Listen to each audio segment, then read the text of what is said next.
Hello అండి, welcome back to Priya food hub. రవ్వ కేసరి ఎప్పుడు చేసినా కూడా పర్ఫెక్ట్ గా రావాలి అని అనుకుంటే, అలాగా నోట్లో పెట్టుకుంటే మెల్ట్ అయిపోయేలాగా ఉండాలి అనుకుంటే ఈ పద్ధతి ఫాలో అయిపోండి. పక్కా మెజర్మెంట్స్ చూపిస్తున్నాను, చేసేద్దాం పదండి. ముందుగా అడుగు మందంగా ఉన్న ఒక ప్యాన్ ని హీట్ చేసేసుకుని ఒకే గిన్నె కొలతగా పెట్టుకోవాలండి. అదే గిన్నెతో నేను అరకప్పు వరకు నెయ్యిని వేసుకున్నాను. 1 టేబుల్ స్పూన్ ఉంచేసుకున్నాను. అందులో మనం జీడిపప్పులు వేసుకుని చక్కగా ఫ్రై చేసేసుకుందాము. మీరు కావాలనుకుంటే జీడిపప్పుతో పాటు కిస్మిస్ ని ఇంకా బాదం పప్పుని కూడా వేపుకోవచ్చు. నేనైతే ఇక్కడ జీడిపప్పు మాత్రమే తీసుకుంటున్నాను. ఇప్పుడు మిగిలి ఉన్న నెయ్యిలోకి మనం అదే కప్పుతో 1 కప్పు బొంబాయి రవ్వని వేసేసుకుందాము. లో ఫ్లేమ్ లో ఖచ్చితంగా 5 నుంచి 7 నిమిషాల పాటు ఫ్రై చేసుకోవాలి. ఇల్లంతా కూడా మంచి సువాసన వచ్చేస్తుంది. రవ్వ వేగే టైంలో చూసారా, కలర్ అంతా కూడా బాగా చేంజ్ అయింది. రవ్వ వేపుకునే టైంలోనే నేను పక్కనే 4 కప్పులు వాటర్ ని కూడా వేడి చేసుకుని పెట్టుకున్నానండి. వేడి వేడి నీళ్లు వేసుకుంటే రవ్వ అనేది అస్సలు ఉండలు కట్టదు, చక్కగా కలిసిపోతుంది. చాలా సిమ్ లో పెట్టుకుని జాగ్రత్తగా కలుపుకుంటూ వాటర్ ని మనం వేసుకోవాలి.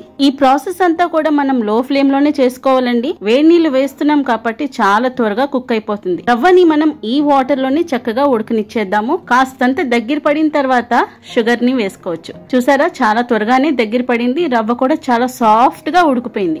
ఇప్పుడు షుగర్ ని వేసుకుందాం. ఏ కప్పుతో అయితే నేను రవ్వ వేసానో అదే కప్పుతో 1 కప్పు షుగర్ ని వేసుకున్నాను. కేసరి కొంచెం ఎక్కువ స్వీట్ గా కావాలి అనుకుంటే 1.5 కప్పు వరకు కూడా వేసుకోవచ్చండి. మనం వేసుకున్న షుగర్ అంతా కూడా బాగా కలిసేలాగా కలుపుకోవాలి. షుగర్ వేసిన తర్వాత కాస్త పలచబడుతుంది, మళ్ళీ కాస్త దగ్గర పడేలాగా మనం కలుపుకుంటూ ఉండాలి. 1 కప్పు రవ్వకి 1 కప్పు షుగర్, 4 కప్పులు వాటర్ ని వేసుకున్నాను. 1/2 కప్పు నెయ్యి వేసుకున్నాను. చూసారా, షుగర్ అంతా కూడా బాగా మెల్ట్ అయిపోయింది. మంచి కన్సిస్టెన్సీలో ఉంది, చాలా స్మూత్ గా ఉంది. ఇలాగే తినేయాలనుకుంటే తినొచ్చు. కాకపోతే నేనైతే ఫుడ్ కలర్ ని వేసుకుంటున్నాను. 1/2 కప్పు పాలల్లోని కాస్తంత ఫుడ్ కలర్ ని వేసి కలిపేసుకున్నాను. కంప్లీట్ గా ఆప్షనల్ అండి. మీ దగ్గర కుంకుమ పువ్వు ఉంటే అదైనా వేసుకోవచ్చు, లేదా వేరే కలర్ అయినా వేసుకోవచ్చు. ఇప్పుడు చక్కగా కలిపేసుకుంటున్నాను. లాస్ట్కి వచ్చేసింది. ఆల్మోస్ట్ ప్యాన్ నుంచి అయితే సపరేట్ అయిపోతుంది.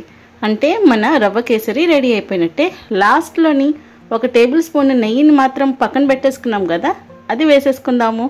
అలాగే వేపి ఉంచుకున్న డ్రై ఫ్రూట్స్ని కూడా వేసేసుకుని చక్కగా కలిపేసి ఆఫ్ చేసేసుకుందాం. ఈ కన్సిస్టెన్సీలో మనం ఆఫ్ చేసుకుంటేనే చల్లారిన తర్వాత పర్ఫెక్ట్గా ఉంటుంది. ఇంకెందుకండి ఆలస్యం, రాబోయే రోజులన్నీ కూడా పండగ రోజులే. మీరు ప్రసాదంగా పెట్టాలన్నా, ఎప్పటికప్పుడు స్వీట్ తినాలనిపించినా, ఫస్ట్ టైం ట్రై చేయాలనుకున్నా కళ్ళు మూసుకుని ట్రై చేసేయచ్చు. అంత ఈజీ రెసిపీ. మరి వీడియో నచ్చితే తప్పకుండా లైక్ చేసి షేర్ చేసి మన ఛానల్ని సబ్స్క్రైబ్ చేసుకోండి. మళ్ళీ కలుద్దాం మరొక కొత్త వీడియోతో. Thanks for watching.